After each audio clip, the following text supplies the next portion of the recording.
Dhaka central university চলবে জাতীয় বিশ্ববিদ্যালয়ের আদলে। শুভেচ্ছা সবাইকে। আপনারা দেখছেন দৈনিক শিক্ষা.com। সঙ্গে আছি আমি প্রিয়াঙ্কা বৃষ্টি।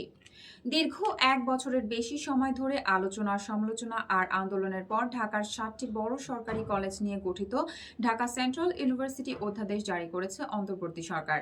এর মধ্য দিয়ে বিশ্ববিদ্যালয়টির আনুষ্ঠানিক কার্যক্রম শুরু করার আইনি ভিত্তি তৈরি করা হলো। আইন, বিচার ও সংসদ বিষয়ক মন্ত্রণালয় গত রোববার ঢাকা সেন্ট্রাল ইউনিভার্সিটি অধ্যাদেশ 2026 গেজেট আকারে প্রকাশ করে। এই অধ্যাদেশ অনুযায়ী ঢাকা কলেজ, ইডেন মহিলা কলেজ, সরকারি শহীদ সোহরাওয়ার্দী কলেজ, কবি নজরুল সরকারি কলেজ, বেগম বদরুন্নেসা সরকারি মহিলা কলেজ, মিরপুর সরকারি বাংলা কলেজ ও সরকারি তিতুমির কলেজের উচ্চশিক্ষা ও গবেষণা কার্যক্রম পরিচালনার জন্য এই নতুন বিশ্ববিদ্যালয় গঠিত হলো। দীর্ঘদিন ধরে এসব কলেজের স্নাতক ও স্নাতকোত্তরের শিক্ষার্থীরা আলাদা বিশ্ববিদ্যালয় প্রতিষ্ঠার দাবিতে আন্দোলন করেছিলেন। অধ্যাদেশ বিশ্লেষণে দেখা যায়, ঢাকা সেন্ট্রাল ইউনিভার্সিটির কার্যক্রম অনেকটা জাতীয় বিশ্ববিদ্যালয়ের আদলে পরিচালিত হবে। ঢাকার সরকারি 7টি কলেজ নতুন বিশ্ববিদ্যালয়ের সঙ্গে সংযুক্ত কলেজ হিসেবে শিক্ষা কার্যক্রম চালাবে। 2017 সাল থেকে এসব কলেজ ঢাকা বিশ্ববিদ্যালয়ের অধিভুক্ত ছিল। এর আগে দীর্ঘদিন জাতীয় বিশ্ববিদ্যালয়ের অধীনে পরিচালিত হয়েছে। অধ্যাদেশে বলা হয়েছে, এই 7 কলেজের স্নাতক ও স্নাতকোত্তর পর্যায়ের শিক্ষা ও গবেষণা কার্যক্রমের পাঠ্যক্রম প্রণয়ন, শিক্ষক ব্যবস্থাপনা, শিক্ষক গ্রহণ, সনদ দেয়া সহ সার্বিক দায়িত্ব পালন করবে ঢাকা সেন্ট্রাল ইউনিভার্সিটি। অধ্যাদেশের বিধান অনুযায়ী ঢাকা সেন্ট্রাল ইউনিভার্সিটি নামে একটি স্বায়ত্তশাসিত বিশ্ববিদ্যালয় ঢাকায় স্থাপন করা হবে। বিশ্ববিদ্যালয়ের জন্য স্বয়ংসম্পূর্ণ অবকাঠামো, প্রয়োজনীয় সুযোগ সুবিধা সহ স্থায়ী ক্যাম্পাস নির্মাণের পরিকল্পনা রয়েছে।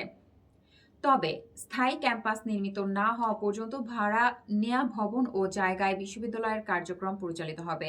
7টি কলেজ ঢাকা সেন্ট্রাল ইউনিভার্সিটির সংযুক্ত কলেজ হিসেবে থাকবে। কলেজগুলোর বিদ্যমান পরিচয়, বৈশিষ্ট্য, অবকাঠামো, স্থাবর অস্থাবর সম্পত্তি এবং অন্যান্য সুযোগ সুবিধা অপরিবর্তিত থাকবে।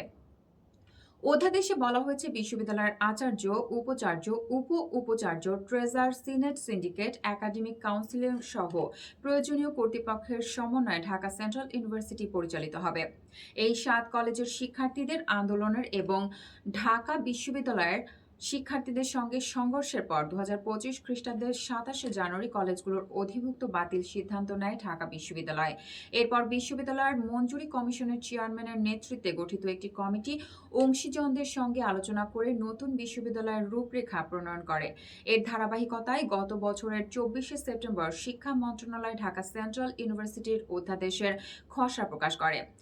খসড়া অধ্যাদেশ নিয়ে পক্ষে বিপক্ষে মতামত দেয় বিভিন্ন পক্ষ। সর্বশেষে চলতি বছরের 22 জানুয়ারি অন্তর্বর্তী সরকার উপদেষ্টা পরিষদ ঢাকা সেন্ট্রাল ইউনিভার্সিটি স্থাপনের জন্য অধ্যাদেশের খসড়া অনুমোদন করে। দৈনিক শিক্ষা.com এর ইউটিউব চ্যানেলটি সাবস্ক্রাইব করতে ভুলবেন না। ধন্যবাদ।